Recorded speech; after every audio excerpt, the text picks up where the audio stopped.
नमस्ते। आज हम किसी मामूली चीज की बात नहीं करने वाले हैं, बल्कि एक ऐसी चीज की जो सिर्फ पेट ही नहीं भरती, बल्कि जिसने हमारी पूरी सभ्यता की कहानी लिखी है। जी हाँ, हम बात कर रहे हैं ब्रेड की। तो सवाल ये है कि अनाज के एक सादे से दलिये ने आज की हमारी पसंदीदा ब्रेड का रूप कैसे ले लिया। चलिए इस सफर पर निकलते हैं।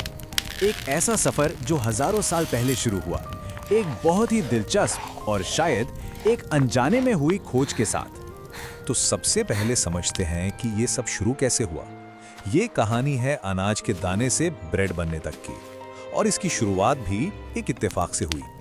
जरा सोचिए, इंसानों ने खेती करना तो सीख लिया, लेकिन करीब 3000 सालों तक वो अनाज को सिर्फ पानी में उबालकर दलिया या खिचड़ी की तरह ही खाते रहे।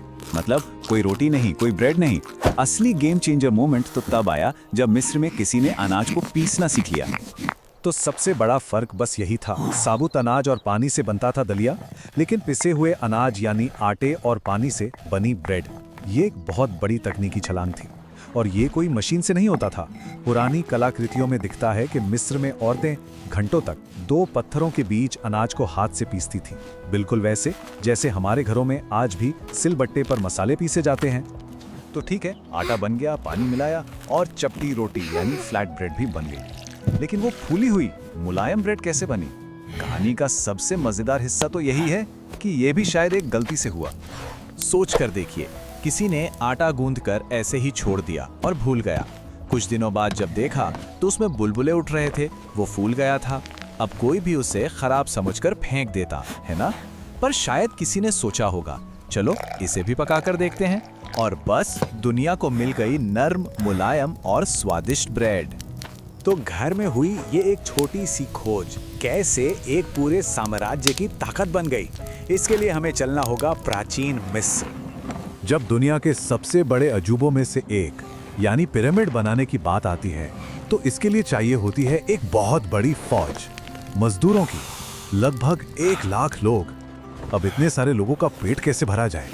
यहीं पर ब्रेड एक छोटे मोटे खाने से बढ़कर एक इंडस्ट्री बन गई। पुरातत्वविदों को पिरामिड के पास सैकड़ों बड़े बड़े ओवन और बेकिंग ट्री मिले हैं। ये आज से 4-5 हजार साल पुराने हैं।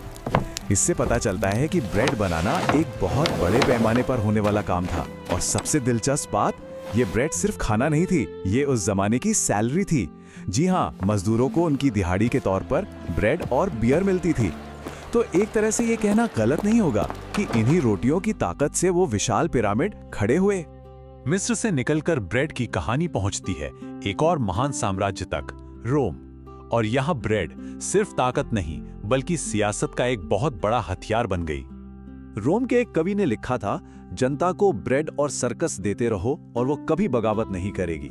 मतलब साफ था, लोगों का पेट भरा रखो, उनका मनोरंजन करते रहो और वो कभी हुकूमत के खिलाफ सवाल नहीं उठाएंगे। ये रोम की राजनीति का मूल मंत्र था। ब्रेड की अहमियत इतनी ज्यादा थी कि सरकार ने एक पूरा सिस्टम बना रखा था। हर नागरिक के परिवार को सरकार की तरफ से गेहूं का एक तय राशन मिलता था। फिर वो नागरिक उस गेहूं को चक्की वाले के पास ले जाता, जो कुछ पैसे लेकर उसे पीस देता। और आखिर में एक प्रोफेशनल बेकर उस आटे को एक कॉमन ओवन में सेकता था। सोचिए, ब्रेड के इर्द गिर्द पूरी की पूरी अर्थव्यवस्था चल रही थी।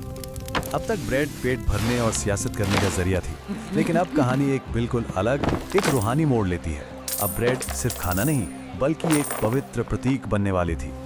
एक मशहूर कहानी है कि कैसे यीशु मसीह ने कुछ ही रोटियों से 5000 भूखे लोगों का पेट भर दिया। अब ये हुआ कैसे? इसकी एक व्याख्या ये है कि उन्होंने सबको बनी बनाई रोटियां नहीं दी, बल्कि उन्होंने सबको दिया एक छोटा सा सोरडो स्टार्टर। ये दरअसल खमीर वाला आटा होता है जिसमें कुदरती यीस्ट होता है। इसकी खासियत ये है कि ये कभी मरता नहीं। आप बस इसे थोड़ा थोड़ा आटा और पानी देते रहिए और ये हमेशा जिंदा रहेगा। तो उन्होंने सबको ये स्टार्टर दिया ताकि हर कोई खुद अपने लिए अनगिनत रोटियां बना सकें। ये बांटने और आत्मनिर्भरता का एक चमत्कार था। और बस इसी घटना के बाद से ईसाई धर्म में ब्रेड जिंदगी का, भाईचारे का और ईश्वर का प्रतीक बन गई। ये स्टार्टर इतना पवित्र माना जाने लगा कि लोग इसे ईश्वर की आत्मा कहते थे, क्योंकि ये कभी मरता नहीं था। मध्य युग में तो हर ईसाई घर में इसे रखना एक नियम सा बन गया था। लोग इसकी हिफाजत जान से ज्यादा करते थे। इसे ताला लगाकर बक्सों में रखा जाता और कुछ लोग तो रात को अपने तकिए के नीचे रखकर सोते थे। सोचिए, ब्रेड फुलाने वाली एक मामूली सी चीज कितनी बड़ी आस्था का केंद्र बन गई थी।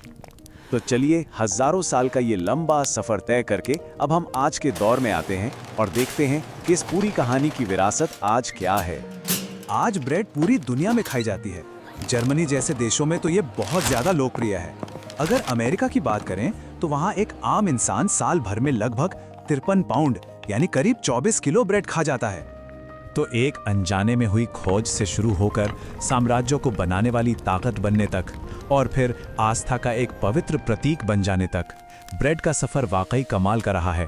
अब सवाल ये है कि इसका अगला पड़ाव क्या होगा। ये एक ऐसी कहानी है जो अभी लिखी जानी बाकी है।